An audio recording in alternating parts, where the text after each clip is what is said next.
Hang on.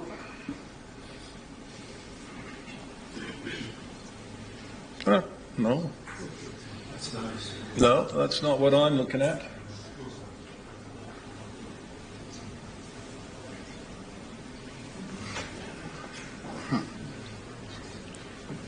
This thing worked perfectly a few minutes ago. How did you do that? Amazing. Okay. I just want to finish off with a little bit of another plug for UL Digital, because that's something that we, as you know, we're very focused on.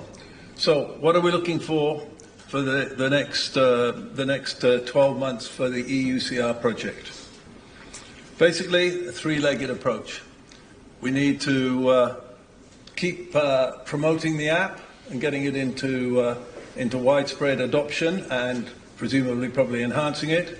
We need to continue working on the platform. That's an almost endless, because we can always come up with new ideas and new innovations. And we have the RFID initiative, which I think is going to be quite interesting. I've had a lot of people at this conference coming back to me and saying, oh yeah, we're working on this project, and I think RFID might have some, interaction with it. So, from a technical perspective, what are our plans? The app, as I said, we don't need to do a great deal more to it. It is very functional as it stands now, but no doubt it can be improved, and I'm sure it will be improved. We're all familiar that about every month, half our banking apps and mail apps and so on, all we have to do an upgrade. But at the moment, we're not going to spend that much money and effort improving it, because it doesn't think. But what we will be looking for is to encourage other apps. We're not exclusively tied to our app. We're happy to get data in from any source, whether it's an app, whether it's a fixed system in a cargo terminal or whatever. On the platform, as I said, the opportunities are almost endless. One of our biggest ambitions is to start talking to forwarders, and I think as a result of, again, this conference and a couple of conversations I've had, I think we can start to engage more meaningfully with the forwarding community, because they can be big beneficiaries of this system, because it will enable them to get a report that shows them exactly how much equipment they've got, and it might be half a dozen different airlines that they handle.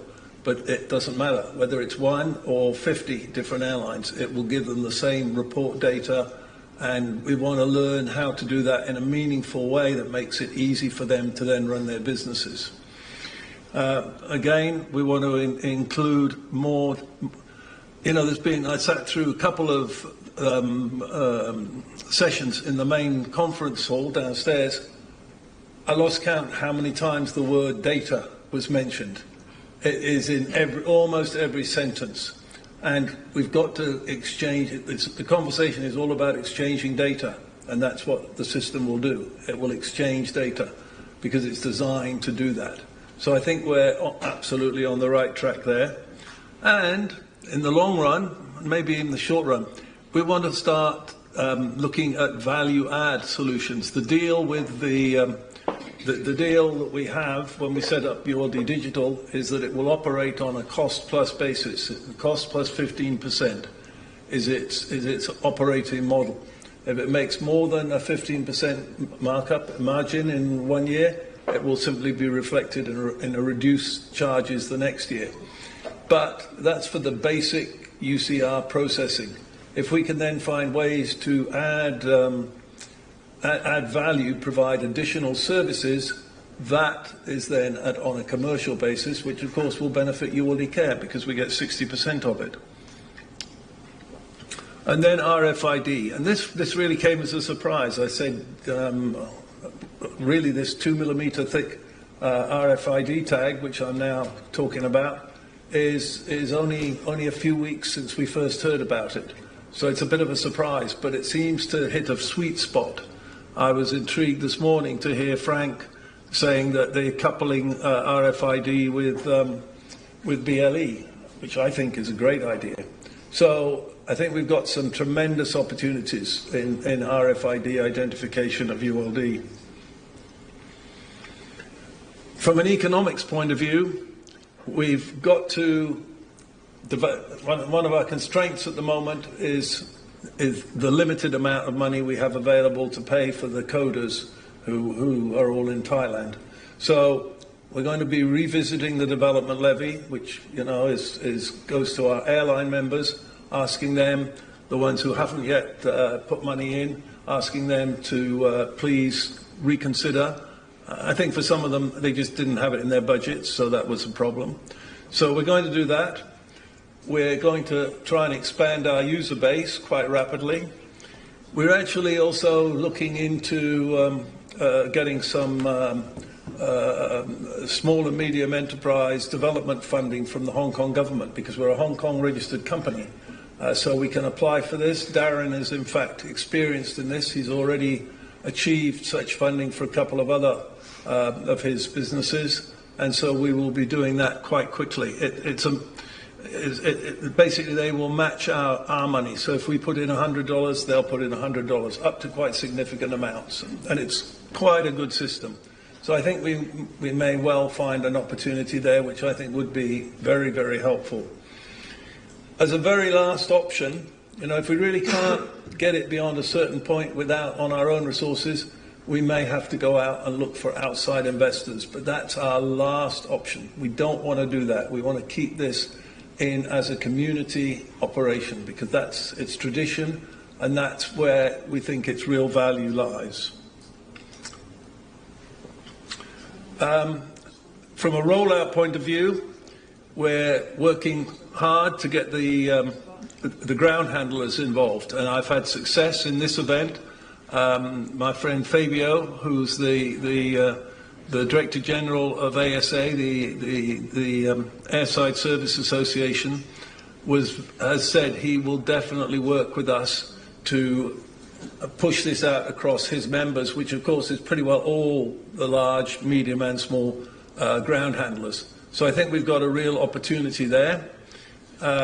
We also want to continue rolling the platform out, and we want to seek some early adopters for RFID. Again, I've had a couple of, I think, fruitful conversations while I've been here, and we want to explore and see what benefits we can develop. So that's a very quick canter over what the work we're going to be doing over the next 12 months on this project. One of the things that's been discussed here, and I'm 100% in favour of, is establishing a working group. I mean, we've seen this done successfully with the sustainability label, and I think we can do exactly the same for the EUCR and this whole digital project. So we will be reaching out to the entire community membership to see who wants to take a role in this. Again, it'll be working at distance, but I think by next year, when we gather again, wherever it is this time next year, I would hope that a significant part of next year's event would include face-to-face meetings of those working groups as a part of that process. So that's definitely going to be something that we're going to work on. So, I think now we could move on to the panel. You good to go? I'm good to go. I'm not quite sure if you're part of the panel. Or no, I'm a freelancer like you. You're freelance, okay. There is an empty chair for you if you want. Is there? So, if I may call up the panel on that next session, which is basically a continuation of where we're going with ULD, as far as training, as far as poor handling, as far as everything included over the next 12 months. And for that, we have a panel. But Greg Feeney from, I said Polar yesterday, I should say Atlas and Polar. He's the ULD chief over there. We have Randy Chappell, VP Strategy, Satco. Yeah, right. We have Abdullah Al-Mamais, hope I said that not too bad. Manager Network Control, Qatar Airways. And see, I don't have you on my program, so is it here? Yeah, okay. Dominic Bayer for Jack Daner. Sorry about that. I also omitted Terry Wade, who was also a panelist on the session on the other side at the ACH conference room just before lunch. We did very well too, as did the whole team. Thank you for that. Thank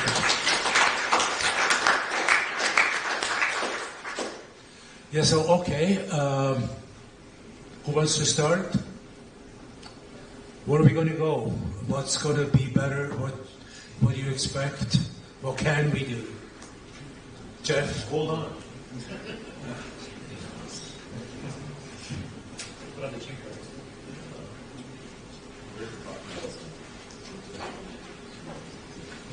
If you want to start with the conference, that's fine too, because we already kind of opened that chapter. Okay, so yeah, originally, and maybe I didn't get the update, this panel was going to talk about what does digital look like, what does training look like, what does ESG look like? And so much has been covered from a lot of great people and a lot of people smarter than me on a lot of these topics. But I do have a couple things that could maybe talk about really quickly. Back in, was it 2019 we were in Montreal? Back in 2019, yeah, before COVID. You know, I got laughed at a little bit because I shared my vision of digital then. I said, yeah, we're going to have trackers on all of our aircraft, and we're going to have them in all the ULDs, and we're going to start putting them on everything else. Well, you know, fast forward 2 years ago, we do have trackers on all of our aircraft for different purpose than tracking ULDs. We actually use them living in or working in Canada to monitor temperature. But as it turns out, it's the same tracker that's on our 7 ULDs. So we're working really closely now to share that data, which is just going to give us a huge network to be able to follow all of our ULDs, all parts, AOG pieces, shipments, document bags. It's just opening up a whole lot of doors. You know, one of the big things that we're focusing on, because we've been in the news about it more than once, is mobility aids, making sure that they're treated as they should be and they don't go lost. So that's another great thing that we can put a tracker on and we can attach it to an airplane, just like we do the ULDs. But how are we going to do it? I heard a lot of conversation about that today. I heard RFID, which I didn't know we were still talking about, BLE, LTE, and what these trackers can do. And what we're all worried about, I think, is the location. But some of the stuff that we heard this morning, is the possibility of sensing off-gassing of lithium batteries. That's great. So just a whole lot of new stuff. And Bob just said it, Terry said it, I think everybody said it, what these trackers are developing and giving us is a whole lot of data. And what are we going to do with all this data is going to be really pretty interesting, because are we going to be able to share this data with the IULDG site, right? Is this going to be something that we can start tracking the interline moves? Is it something we can use to start tracking off-airport moves? So I think there's so much opportunity in the next 12 to 18 months with the data and with these trackers. It's going to be pretty exciting. Okay, thank you. How about your opinion? He is the guru of strategy at SATCO, so very interesting to hear from you. Well, that's a setup, isn't it? As I think about the industry and I think about the challenges we have, for years we talked about where the container was, just to your point. And as we are on the beginning of the evolution of trackers, I never, when I was assessing trackers as an example, I never really cared what the technology basis was, because to me that was going to change. Either in 1 year or 2 years or 5 years, you're going to move from RFID to something as as technology improves and battery life gets better and that sort of thing. The trick was always, what are you going to do with the data, and how are you going to analyze the data to prove value with your individual organizations. I do think there's a tremendous amount of value internally for each airline individually But I also think we need to start thinking about what that looks like collectively. What does that larger platform look like that I think a ULD Care database, anonymized, could handle and help us with? And, I just came from a meeting last week in Dallas, Texas, that was hosted by the TRIP program. It's a thermal. I'm a big battery thermal runaway guy, if you guys don't know me. And there was a meeting that was held in Dallas. 28 airlines showed up, the FAA, NTSB, lots of folks, researchers in the battery field were there, and some of the statistics are still consistent. For the airlines that represent a part of the TRIP program, they're seeing on average 2 thermal runaway events per week. Now that could be in check, that could be at the anywhere in the supply chain of the airline, inside the fence at the airport. Predominantly those happen in the in the passenger compartments of aircraft. It's a lot of people with cell phones or laptops and things of that nature. So for the time being, we're seeing this activity in the passenger segment of the aircraft. But as we sit around and talk with the FAA and the NTSB accident investigators, they think we are just being extremely lucky right now that we aren't seeing more things happen in the cargo segment and in the lower compartments of passenger airlines. There's a lot of, as we all know, we can ask a passenger, do you have a lithium battery in your suitcase? And the answer will typically be no. The reality is most people don't realize that their electric toothbrush or their shaver or lots of devices that they have with them have lithium-ion batteries in them. And in order to keep it simple, because 99% of those products these days exclusively are sold with lithium, we should just say, is it cordless? Does it have a battery? Don't try to let people get out of jail free by saying, well, I don't know if it's a lithium, it may just be another battery, so therefore I'm not going to say anything and leave it in my bag and create a problem.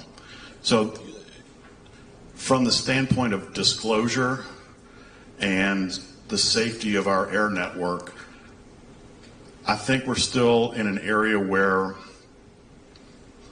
we have a lot of risk. On the other hand, some of you know that I've been very involved with fire-resistant containers, suppression systems, testing of batteries. Some of the videos that Dan showed, we're constantly looking at high energy sources and what the current limits of the all aluminum container are. And then what you have to move that container, what exotic materials other than aluminum you would have to move that container to in order to really be a safe container for carriage in lower compartments of aircraft. And right now, nobody wants to pay for it. I mean, those exotic materials cost money. They're typically expensive. There's a tremendous threat out there. You saw videos from Dan's presentation where 25 batteries. I mean, it's about a laptop and a half worth of power. Blew right through 3 millimeters of aluminum. Blew right through stainless steel. It doesn't take a whole lot. Airlines that are participating in TRIP understand that there are these little threats that are continuing along the path, but I'm sorry to say that I think it's going to take an incident. You guys may remember I used to work for a large integrator named UPS Airlines, and we crashed a 747 in the desert in Dubai. That was about 10 or 12 years ago now. And that was a major wake-up call and a call to action that I'm still proud of today, the accomplishments we made. But as I talk to other airlines in the role that I have today with SATCO and try to get them to start thinking about durable solutions and how you protect your aircraft, there's still quite a bit of confusion, which is something I think the engineering organizations that are working on standards can help clear up. And I appreciate that. Some airlines are a lot further along in the path than others. Some have developed their own custom fire loads. Here, test this. And others are just kind of waiting to see what regulators do. But there's risk every day. And I hope that, I agree with Dan. I think that there is a container out there that's not going to be that much more expensive than an all aluminum that will offer a tremendous amount of additional protection over what we have today. And hopefully we'll see that container integrate into the network over the next few years. I hope it's voluntarily versus something that happens that motivates us beyond just conversations like this in the room. So I think the containers are going to get, I do think they can get lighter. They can become more resistive from fire perspective. I think they're going to get smarter. So I think all those things are good for our industry and good for the folks in this room who manage that equipment. I mean, that's a good thing, right? It's just we have to convince ourselves that it's necessary and be the advocates that I know we should be internally with each of our companies to push that narrative through each individual company's management structure to say, hey, we can do better. We may be able to operate with a fewer less containers if we knew where they all were. We could be a safer airline if we just tweaked our container purchase strategy just a little bit and start using some more exotic things in our container builds. So those are things I want everybody to think about. And it's a collective, as an OEM, we're going to continue to try to push the envelope and understand what we need to do to make an airline safer. But until an airline comes to us and says, hey, we have a need, let's collaborate, that's where it really starts. So, everybody does safety risk assessments on the carriage of everything in your cargo holds. And, I hope they're all right. But I do think there's solutions beyond what we have today that can help the industry. Thank you. This is something that we hope is happening sooner than later because we're all passengers. And sadly, usually things really move ahead fast if we have an incident. We don't want that. So hopefully it will be resolved prior to another unhappy event. Thank you very much, Randy. Abdullah?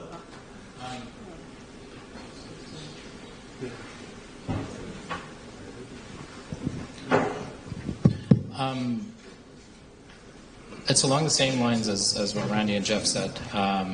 For us, this year it's all about data and, happy to say, a continuation of safety. As of a couple of weeks ago, we've completed our transition from AKEs to a fully fire containment container fleet. So right now we're operating over 10,000 FRCs around the network, both cargo and passenger, obviously. And we're taking it a step further.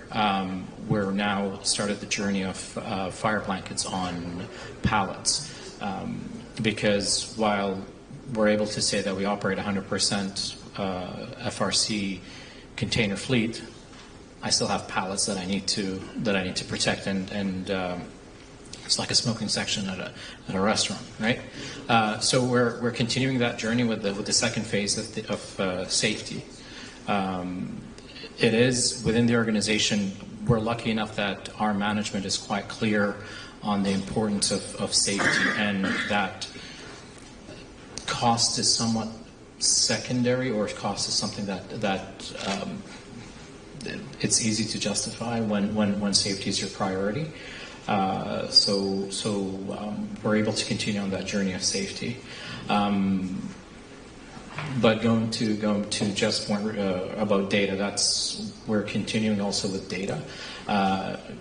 We're operating for the next 24 months. We're on this journey of operating the ULD model under 5 pillars: automate, standardize, digitize, optimize, and control.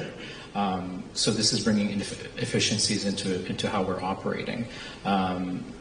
AI is the new cool toy, but I'm not going to come out here and say, yeah, we're rolling out AI. We're nowhere near rolling out AI.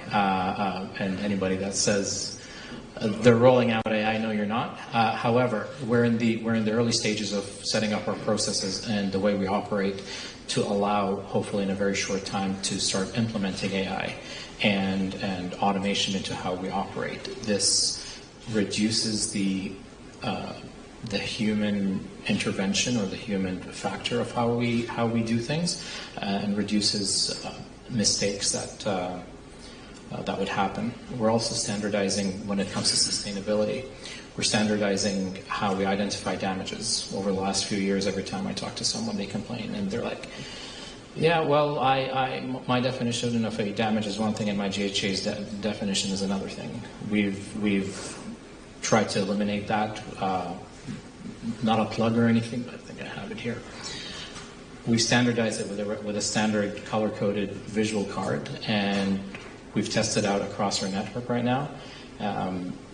2 centimeters to you is completely different to what 2 centimeters looks like to someone else, but with a color-coded card, you're able to see what the most common damages are, and you can just put it against the pallet or the container, and if it's within limits, you're good to go. Otherwise, you bring it in for repairs. We've seen an impact on that where unnecessary repairs have reduced, because we keep track where our Doha repair operation is in-source and we're self-served.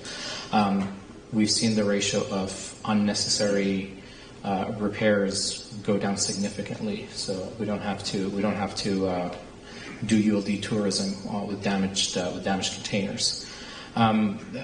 And just sort of going off a little bit on a tangent, maybe, there's a lot of cool projects that, talking to a lot of you, there's a lot of cool projects that you guys are working on and would love to hear more.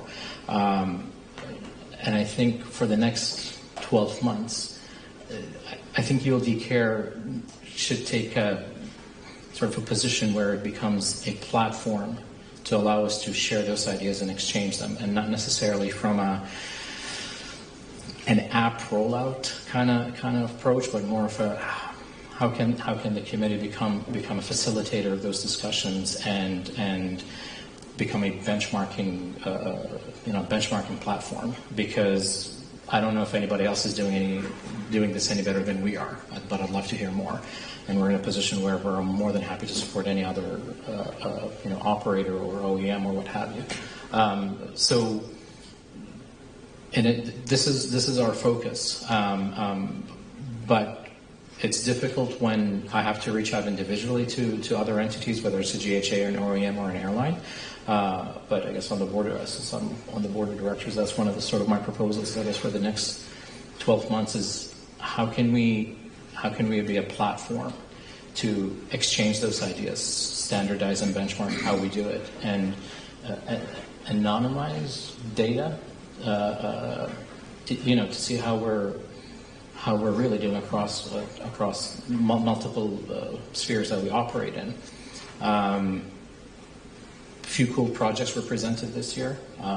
Would be great, I guess, if in the next conference or next 12 months, if we have a half a day or a dedicated segment where airlines or OEMs or GHAs can present on the work that they're doing and the results of that. We've heard about safety, and we're going to continue to hear about safety, and we've heard about sort of the pain point with the UCRs and the SCMs. It'll be great to see what other cool projects are on the go from our friendly competitors. Thank you very much. Paris, would you make a note, please? This is going to be part of an agenda item for our next meeting in about 3 months. Part of it. Yeah, so I wouldn't wait. I wouldn't for the next 3 months. It's something that I think it's a quick win that we can do in the next couple of weeks. Where I don't know, set up a vote or a forum where what does everyone here want to hear about, or what do they want to talk about, and we can collect all this information over the next 12 months, and this time next year when we're sitting in Vegas, we can sort of have presentations about best of the best, or whatever the theme is, we'll have results of any projects. We want to see what others are doing. Great suggestion. We'll follow up on it. Yeah, no, just on that, certainly I'm planning to do a survey monkey. I'm not saying next week, but reasonably soon, while it's still on everybody's mind. And I mean, yeah, as part of a survey, first of all, did you attend? Yes, no. If no, what were the reasons you didn't attend? If yes, what did you like? What didn't you like? What would you like to see next year? And I think what you're suggesting here could be, at least we could trigger that discussion. I thought also, just along those lines, and that's why I raised it with Brendan this afternoon, I don't know if you were here, the IATA ground damage database, which I always thought, when that came out, that was a metric about the amount of damage done to aircraft by ULD. I mean, I don't know if you remember it, but we were number one. I mean, a lot of it was minor damage because it was, it wasn't like a forklift driving into the undercarriage or something, but it was all damage in the holds, and it was huge. And I think that's an interesting measure of how well we're doing as an industry, because if the equipment's damaging the aircraft, that's clearly not good. So I'm going to also try and see if we can get that data out of IATA and publish it within ULDK, because I think that's a metric of how well or badly we're doing on training, you've got your check system. I think that gives us a bit of a roadmap. Does that make any sense? Yeah, absolutely, 100%. But let's go even beyond that, beyond just the next conference and before even the next conference. Yeah. Rather than 2 days of sitting around in death by PowerPoint, as you put it, maybe like an overhaul of the entire format, sort of like a working 2 days, or a sort of an interactive 2 days, where whether it's working groups or not, it's what are you doing, and how can you help me? Can I make yours better? Yeah, well, I'm glad you've raised that, because of course in the days gone by we have had some conferences, haven't we, where we split into working groups. During, we would start in the morning and have a general discussion, and then perhaps in the afternoon we would have the whole split into 2 or 3 working groups, and then come back and report. Yeah, that's an interesting thought, to perhaps bring that into the next. We're open to any ideas. Yeah, can you make a note of that? And potentially, just a thought, and again, I don't want this to be a therapy session like Randy puts it. Maybe 50% of the agenda is voted in, where you're going to have your standard, 50% of the time you're going to have your standard updates, and this is what we need to cover. But then the other 50% is, what do those lovely people want to hear and talk about, and how do they want to do it? And well, here you go. Maybe we do a survey monkey at about Easter next year to say to people, okay, we're planning the conference. Here's a wish list, or here's a list of possible subjects. Let's see who votes for what. Yeah, that's a nice idea. Why not? I agree with that. I mean, it's so easy to do these surveys these days. I like some of these ideas. Yeah, no, great. I mean, I remember we did do that, Bob. I think it was in Germany.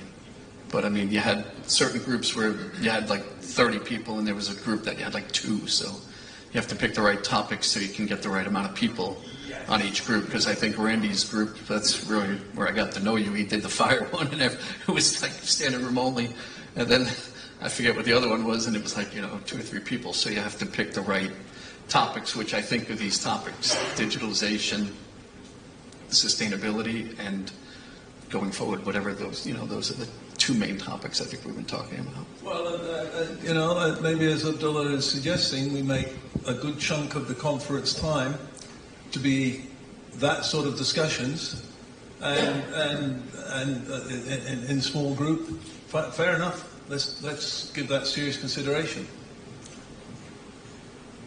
Okay. So, Dominique, you want to have any comments? Yes, definitely. So first of all, again, apologies from Gerd Pfeiffer, who would really love to be here with us in the conference, but he catched COVID, so he couldn't be here. And I would like to give you a few statements on what we as Cetena and me in my role as head of the ULD control desk in Frankfurt have on the next 12 months of the ULD operations. So obviously it's a rather short time, 12 months. I mean, every day is moving so fast, and especially operations. I would like to follow up on what Jeff was saying. You said you finished your statement with what are we doing with the data? So obviously our business should be data driven. We collect a lot of data, and we have the ability to also gain extracts from the data, right, and to see conclusions from that. In my role as heading an operations team, this is only one part, to see the data, to have the transparency, but what are we doing with it? In the end, it's really to bring the data and what we learn from it to the people, to the individuals, and to derive processes that are meaningful and in the end would also lead to sustainability. Maybe an example, in our daily operations we are moving thousands of ULDs, empty ULDs, loaded ULDs. The goal must be to have less movements of empty ULDs for sure, to also increase the sustainability and efficiency. So of course we can extract that from the data, but then this is only the first step, right? I need to explain to my teams, hello, please focus on what you are seeing from the data, please focus on really striving for this efficiency in your day-to-day operations. And I think this is the key, and this is what me and I hope also the other leaders in the industry would like to bring forward to each and every individual working in the topic, that we have to strive for efficiency. And this is only done with the individuals. And Bob, you said it many times that the colleagues from ground handling agents, they have high turnover rates, right? How are we actually doing that to bring the procedures, the standards, the efficiency, that we would like to see on ground? So this is something that's puzzling me and that I'm working on closely with the other managers at Cetena and also with my team every day. Yesterday also and today there were some interesting thoughts on the ACHL about collaboration that I would like to also follow up. I still see in the everyday operations that we have very good collaboration among the airlines, and especially I would like to mention Qatar Airways. We have really good and strong relations. I feel that there's really a nice spirit. Maybe not on all stations, on all airports, right? But if we as the human beings, the decision makers, try to keep going with this collaboration thoughts, then I think we can really make an impact. And another example is what you have achieved with a sustainability label. That was a small group of people working dedicatedly on one topic. And I think if we all work with the same energy and with the same motivation, bring that to our teams, then in the next 12 months we can achieve the goals that we want to achieve.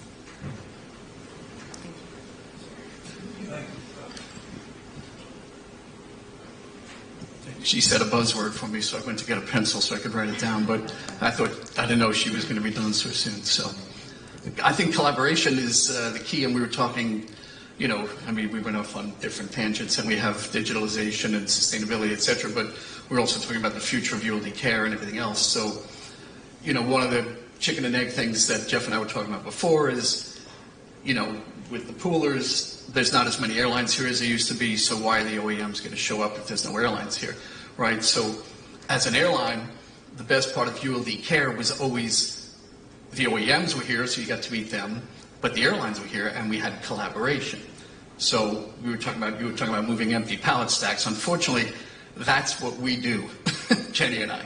We are basically a one-way pallet airline. We move about 250 stacks a week back to Asia and over down to Quito and everything else. So what we do is move stacks. All the traffic is driven out of Asia to the US, and there's not a lot of export going back, so we move pallet stacks. That's basically our job.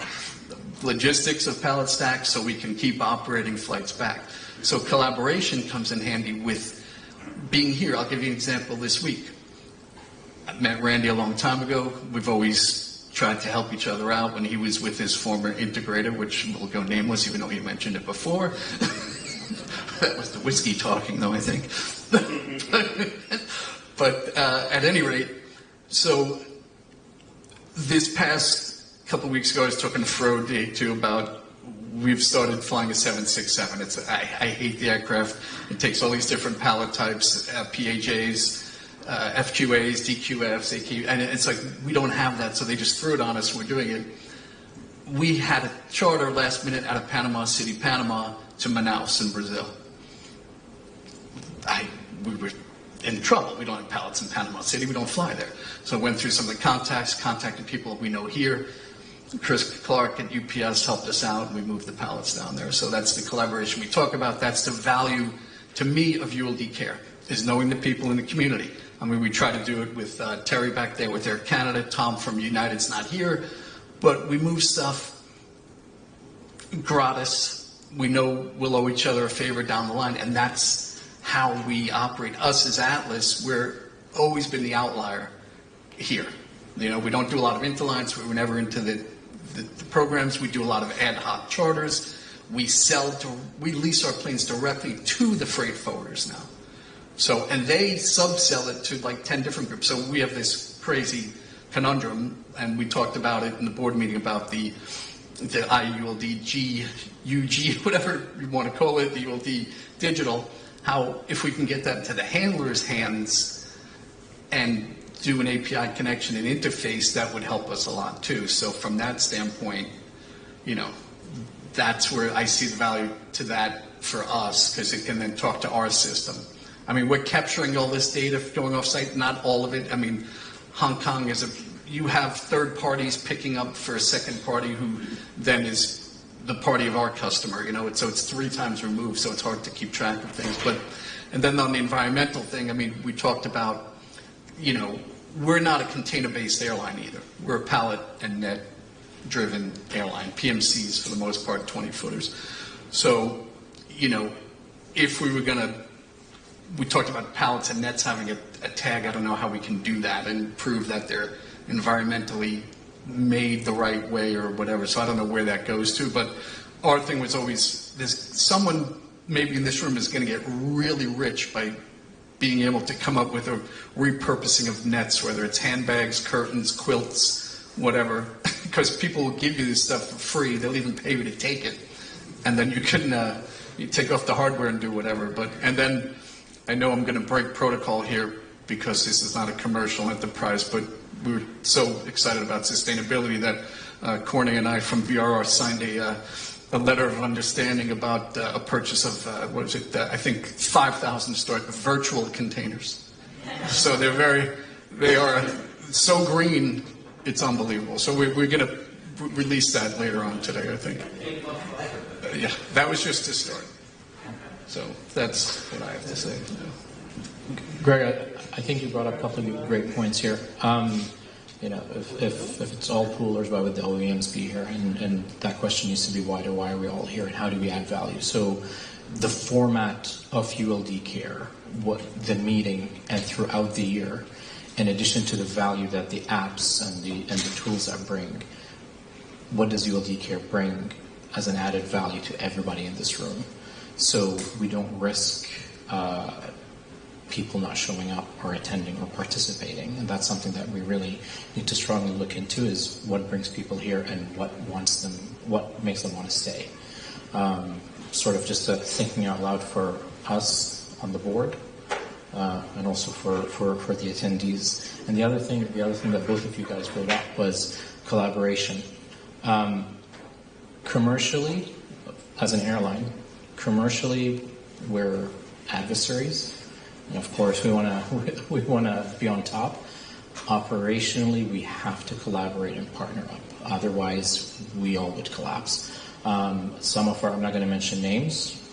Some of our biggest regional rivals at an operational level, we've given each other blanket approvals to support one another no questions asked, as long as our own operation is protected in that area, because they've been there for us in the past and we'll be there for them in the future and vice versa, and we even do benchmarking exercises.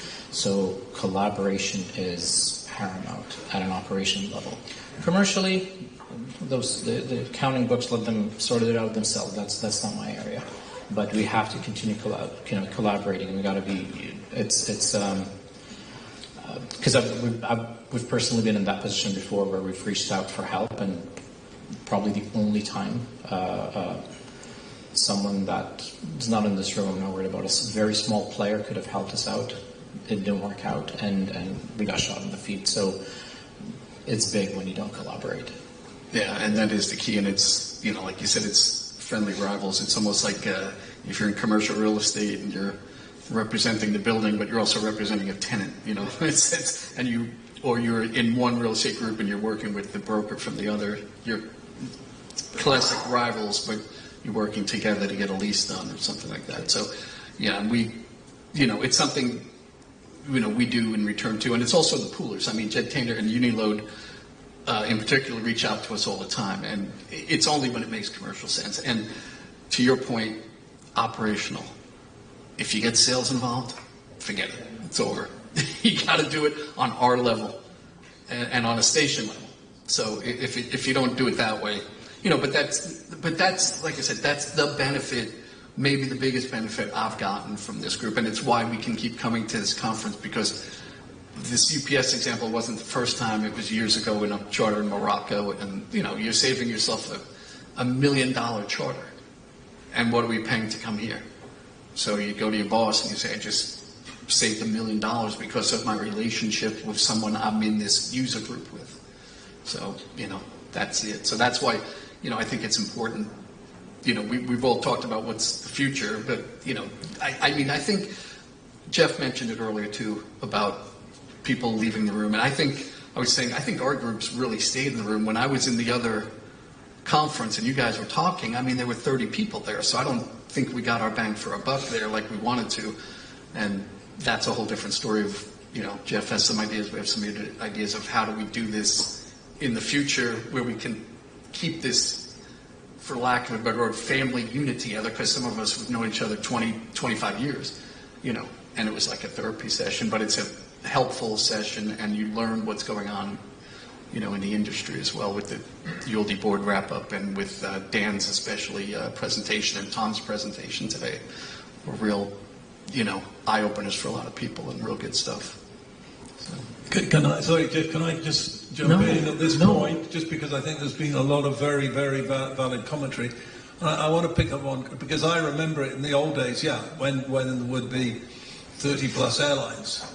And you're right, one of the big values is the relationships. So here's the problem. You guys know the other airlines better than we know them, because you're working with them all the time. So we need a little bit of help from you guys.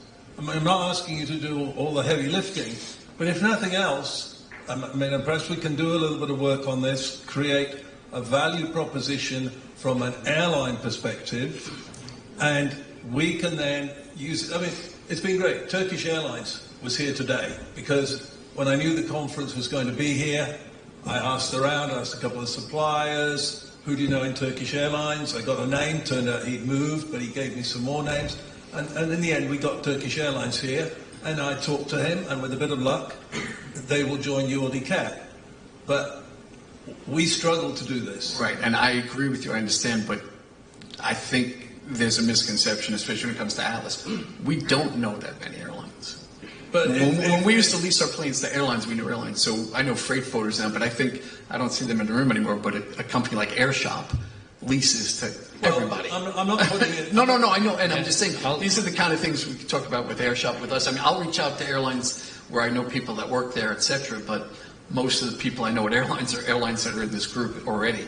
So, I can talk to our handling agents that I know very well, and try to get some smaller airlines that maybe run their own ULDs to see the value of it and come in. But I know handling agents and OEMs and leasing agents. I don't mind doing, Bob. I don't think any of us would mind doing the heavy lifting. It's just that when we advertise for this, we got to make sure that when they come in, the format has to be right and adds value. We have contacts with multiple airlines. I'm lucky enough to be in that position. I really don't mind, and we do advertise. I do advertise for ULD Care, but we just got to make sure that the format, when these guys that have never dealt with ULD Care, when they do come in, there is a clear added value for them, whether they join as members or spectators. Because the last thing we want is for them to show up here to hear, half a day updates on a committee they're not really a part of, and then a UCR app that they're either they have their own solution to, or it's not something that's within their scope. We can introduce that with in between, but the format needs to be in a particular way for the conference and throughout the year, so that when we bring in other airlines, it's applicable to them and there's a clear added value, not from a here's an app and a tool, but more of a you join, these are the benefits that come in with it. The networking, the benchmarking. Those are the exercises or meetings that we do throughout the year where it's not. How do we make your lives better? How do we make our lives better? So the format has to be in such a way where I can volunteer to advertise in other airlines that have never set foot, that I haven't seen in the last 3 years. But where I need help is just the format, where when I go, they clearly see the value and they're like, yeah, I'm not here for an app or a status update on ULD Care per se, on the financials. That's for us to sort of, it has to be in the background. But when bringing others in, let's make them leave wanting to come back. Yeah, absolutely. So Bob, we're done. Today's it. Tomorrow we're all here, and I think there's an opportunity for us to create a working group tomorrow morning. And I hope, Abdullah, you'll join me, and I'll happy be part of it, to talk about what next year could look like. Let's start today. Let's not wait till February. Let's not wait till Easter. Let's start tomorrow. It's fresh in our mind. I've heard some great ideas. As you mentioned, I've got some ideas. I also owe you an apology. If you look around this room, there's almost 60 people now. ACHL, we didn't have 60 any time I went over there today. So, everybody's come back to the meeting at the end of the day, and I think you all deserve an applause for being here, sticking it out to the very end. So thank you very much for somebody who comes here year after year. It's great to have everybody here at the end of the day. So, and then we've also got some pooling people here too, right? We've got ACL, we've got Jetainer, we've got Uniload. That's a big part of the customers that we need to talk to, right? We need to have those airlines come here, and they need to have something to talk about, like Abdullah says, and to be that working project that there's some benefit for them. So I think all of us that belong to a pool should be talking to their pooling partners. And again, Jetainer and ACL, you guys as well. I think we could bring some of those airlines in. It's not like we have to bring in 500 airlines. If we all bring in 2 or 3 or 4, that's going to make a big difference for the next time around. But if anybody wants to get together tomorrow and talk about this, before we leave here today, let's set that up.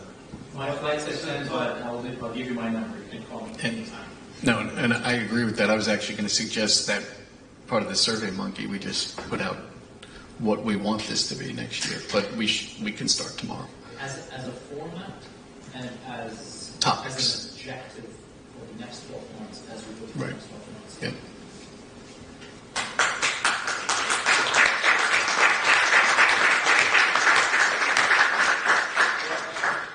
I know we won't have the use of this room tomorrow because we're maxed out.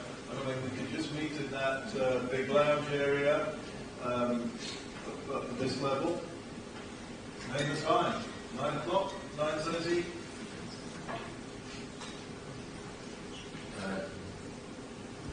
I think it might You come. tell us about what tonight's going to look like, and I'll tell you what time I'm going to show up. 10:45. We're on. I think. Let's settle on 10 o'clock. 10:30 it is. I think my colleague has about 7 family members staying in her room, so we could always meet there. want to make it 10:30? Okay, I don't have a problem with that. No, thank you, Jeff. I mean, I think this is what we need, this discussion. Because we can, there are some ideas and coming out of here, so let's think about how to redo this. Yeah, and I also, personally, I don't want to have a discussion. I don't want to hide it from anybody. Everybody's welcome, but I also don't want to bore you as well, right? I mean, not everybody's here to listen to what we're going to do next year, so I think having a separate convo is great. I think the question we're going to put up is, where's the value proposition? That's the key. Is where's the value proposition? Yeah, I think the key is we have to keep the OEMs coming here. Give them a reason to come here. Because if they're just going to come talk to me, after a while they're going to get pretty bored. So, there has to be a reason. Yeah, but at the same time, we have to admit that one of the key values that most everybody hears, the reason we all come here is networking. Absolutely. And we can't be afraid to say, hey, tomorrow afternoon, you're free to go to the other conference. No, you're free to network with your colleagues. And that's what it is, whether or not we want to admit it. I mean, I've been out of this room as much as I've been in it for those exact reasons. And those are the value that we all have. We all know that we want to talk to each other, and we can't necessarily do it in this kind of an environment. We'll, step out and do a one-off here and there. That is as much value to this organization as anything else. Yeah. It really is. I agree completely. And one thing I just thought of this, I mean, I'm hogging the mic, but I mean, we say it in my job. I think I've been with Atlas for 27 years. I've been in the industry for 38, Bob, so I'm getting close to you. But we always, in the ULD world, have been doing this part for like 25 years, and we make steps in like 5-year increments. So we're trying to get all this done, January 1st, 2025 for the label and the digital. I mean, if you looked at Atlas's ULD control or whatever it was 25 years ago, we are light years ahead of where we were, but it doesn't happen in a week at a time. It literally happens in 2 to 5 year increments. So we do have to have some patience. I mean, we want to change the world and do all this, but it takes some time, and like you said, we all have our day jobs too, but we've made a lot of progress at Atlas. I think we've made a lot of progress here. It's just, in this world, things happen in those kind of time spans. Yeah, but the scale can't be that we start from the 70s and work our way today. Like, we got to cut it off at some point. Like, maybe just look at the past 3 to 5 years tops. Otherwise, if we're starting in the 70s, we're going to continue at a 5-year intervals. And you're 0 to 5. Someone else over there is getting close to, when you're at like 0 or 1, someone else has just finished their 5. So I'd love to hear from them. So, I mean, it would be great if we can shrink that interval from 0.5 to maybe 0.2. But whoever is reaching 5, let's hear out. And I don't think it's fair to compare what the 80s and 90s and early 2000s were. Like, let's. No, I'm just saying about the progress.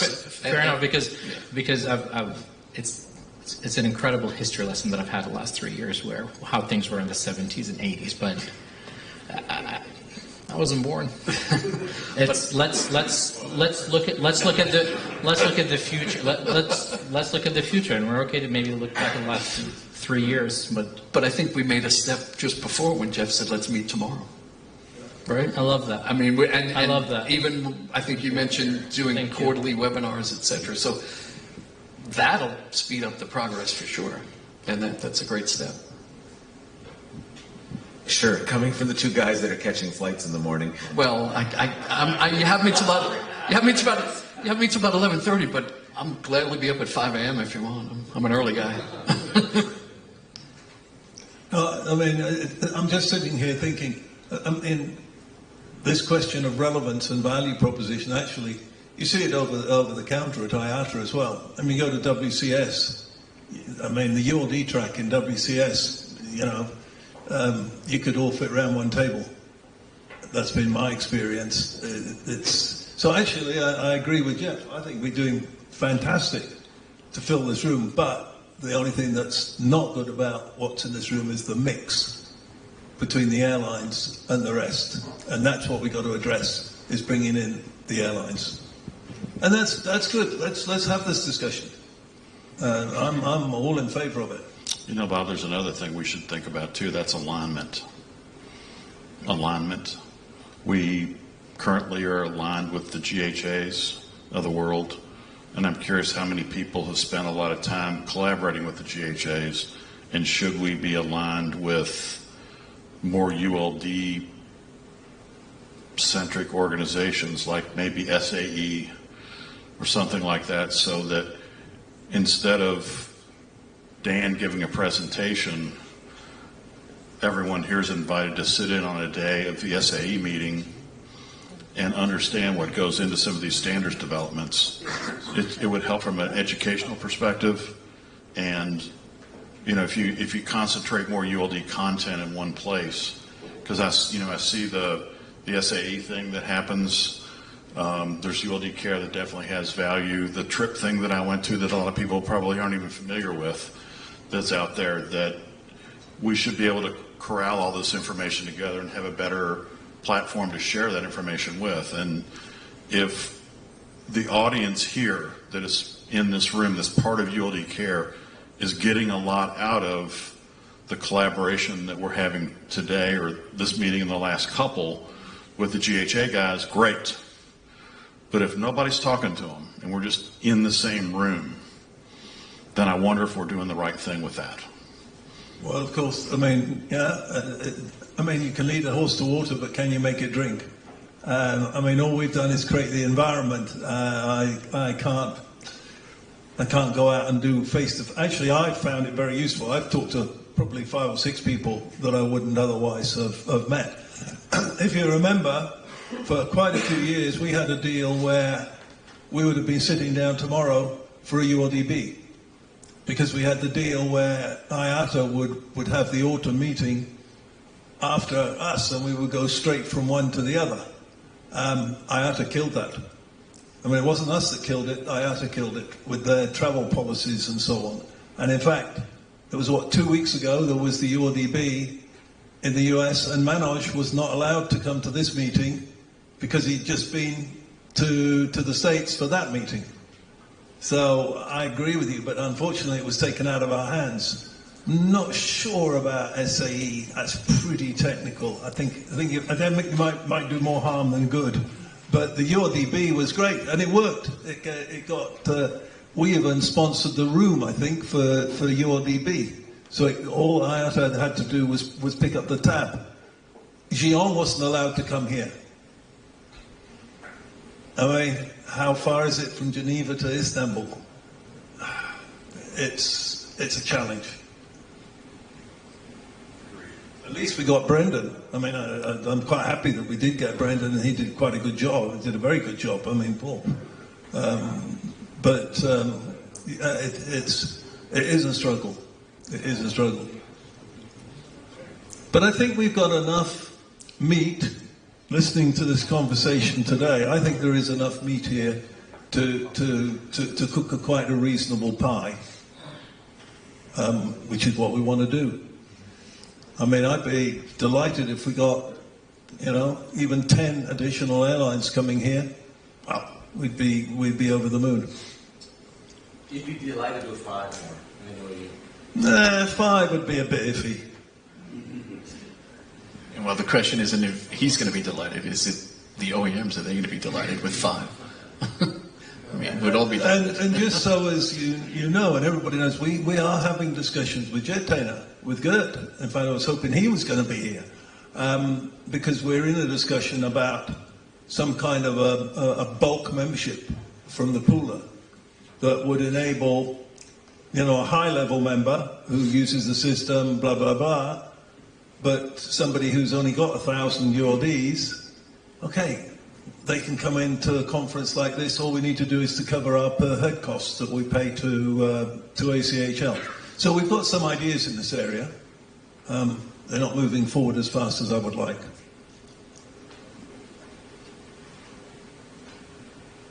Any other comments? Any other feedback from the audience? Anybody got anything? Yeah, here we go. I can see a hand over there. Ah, Tom. Yeah.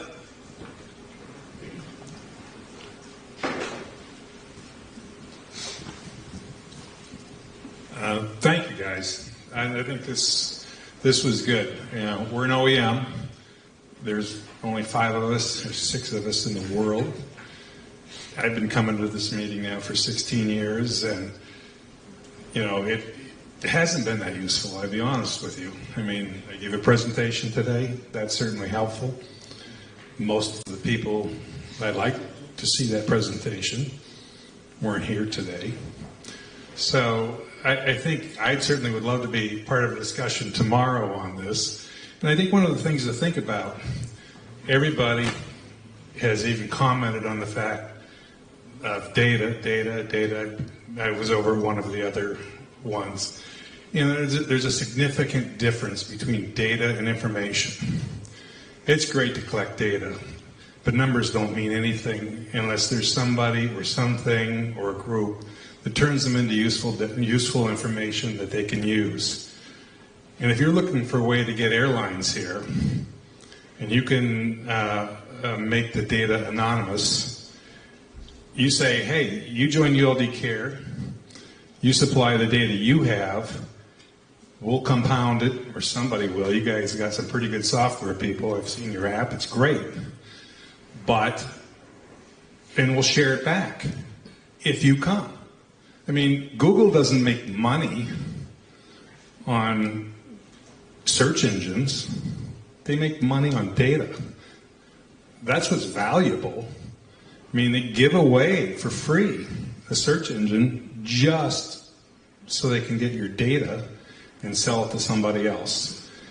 And if it can be anonymous, the information that all of the airlines and the poolers and everybody collect is incredibly valuable. It would be valuable to me as an OEM. Who am I selling to? What are they doing with this? Where is it going? What do they want? You know, I don't have the wherewithal or the money to conduct my own worldwide marketing data collection, but we have everything we need here. We just got to turn it into information and take it away from numbers. Thank you, Tom. Okay, where are we at? We got any more input on this, Jeff? Bob, you're probably going to mention it, but somebody mentioned it to me earlier. We all have these little tickets in the back of our name tags. Apparently we need them for tonight to get into the event. So make sure you take that. That's apparently the case, yeah? Is it? Yeah, I don't know. A couple of people warned me, so if you got it, take it. And actually, we were going to ask you, well, we checked with Paris. Can it be that they just bring the little ticket because we were going to reuse the plastic folders as part of our recycling? Is that still on? No, we need to have it back. You need to have the whole thing. Oh, so that's. We can collect tomorrow, or we can leave at either the front desk or I'll leave the table here, so and I'll come pick them up. Bring them back next year with you, and we'll just sharpie the name on it. So anybody, if you drop them on the table here, Paris will pick them up tomorrow. Bob, are we wrapping up the panel? Because I have one more thing to say. No, go for it, Greg, go for it. Okay, well, it's about you. I really want to thank you for all your hard work and your effort, and without you, this wouldn't exist. This wouldn't exist anymore. And Urs, a shout out to you, Paris, but your connections and your knowledge and your attitude have made this what it is for a lot of years. So we appreciate it. Thank you very much. Thank you. I mean, yeah, I do enjoy doing it. So, yeah, it's been great. And you know, it's fantastic to see this room actually at nearly 6 o'clock on day 2. We've done good. We've done good. Thank you, and thank you everybody for being here. Okay, I think over to Urs to draw a line. Yeah, thank you very much. I can't express really how wonderful this was. It renewed my belief that there is a cause for our existence. It defined to me that we're more than the system. After last session, I was a little doubtful. It sounded very dark. But now that we heard from all of you, honestly, that's what I call about collaboration. And it has not changed since my days, before ULDs were even existing. I was out there, and in Canada we had two airlines that were fiercely competing, Canadian and Air Canada. And I was up in Mirabel managing the Air Canada part. And we were not supposed to talk to the enemy, but locally, we were friends. We helped each other out. And it's good to see that that spirit still exists. And when we have high caliber people like this board right here, that are right in there and are empowered to a certain level, coming up with ideas for this organization, next meeting must be great. I can't wait for it, because so far we can thank Bob for most of the agenda and everything, and he's done it much in isolation and with all his travels and everything. So it's just amazing that we got to this level, but looking forward, thank you very much, and it starts all tomorrow at noon, you said? No, 5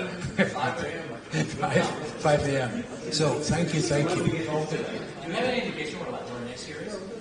Okay, so now we come to the wrap-up, and we won't ask any more questions about whatever about the future. I think you just hit the jackpot on that. We know where we're going. We're okay. We're good. So about next year, we have no idea.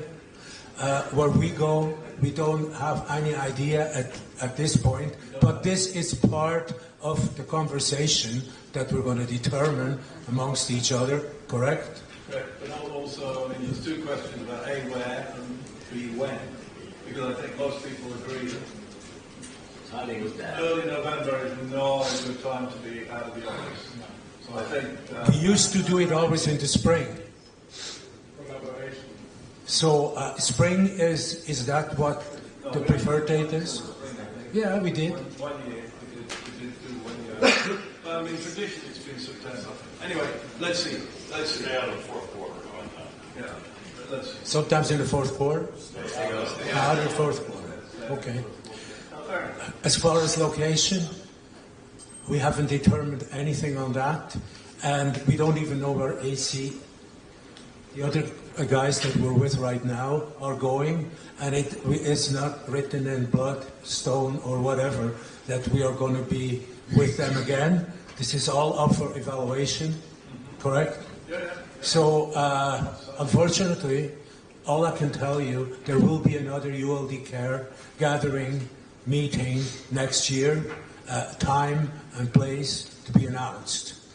And we're always trying to get a mix. As Bob said, we had meetings in the past where we brought out the boards, broke up in 4 or 5 working groups. Some of you that have been with us for a long time can remember. I brought home reams of paper, so did Bob. And frankly, not much happened after that, because somebody's got to do it. So we can help along with suggestion, help along with all this kind of stuff, but actual work to be done that needs a staff, we can't do, right? So we had other meetings where it was just full of presentations, where we had PowerPoints to death. We had virtual meetings. We tried everything, but from what I heard from this group, I think we're now on the right track, finally, and I guarantee you next year will be a great meeting with the right mix of content, because it'll be a committee that will decide on that. So it comes now the time to thank you all for coming here to this meeting. And as somebody else mentioned several times, actually this group did very well for attendance throughout the, basically we were 1 day together, it was 2 days with interruptions. Personally, I haven't quite digested it yet, but I didn't see much of a interaction with the other group, so we really have to think hard if that's the way to go.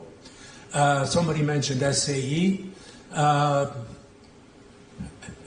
We can look at an airline, we can look at a jet trainer, so maybe that is the way to go. It would maybe also help financially to organize it and all, and we could all be in a win-win situation, so we will definitely go down that path. So thanks again for all being here, and I have a long list of thanks to give, and I wrote it down because I tend to forget people to mention and honor properly. So first of all, thank you for the participants. Thank you for the presenters. Thank you for the assistance, for the IT, AV. Thank you for the sponsors. Thank you, Paris. I understand there's something special for Paris.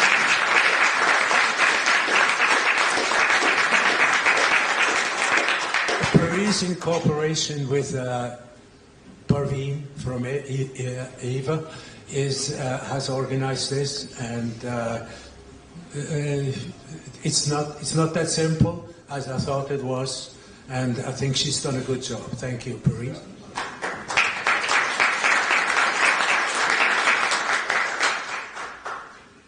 I also like to thank Darren and Owen for working with us and taking the time for the live demonstration. And on their behalf, I would like to ask if we have somebody that would like to join ULD Digital Group as a working group to bring this whole new system to where it needs to be from your point of view, so that we're actually delivering something to you that you need.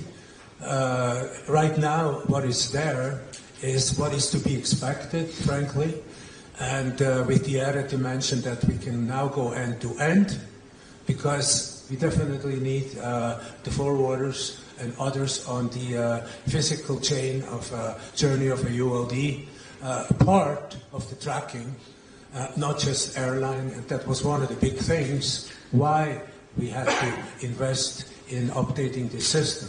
So I'm asking you right now, is there any volunteers that would like to join that group?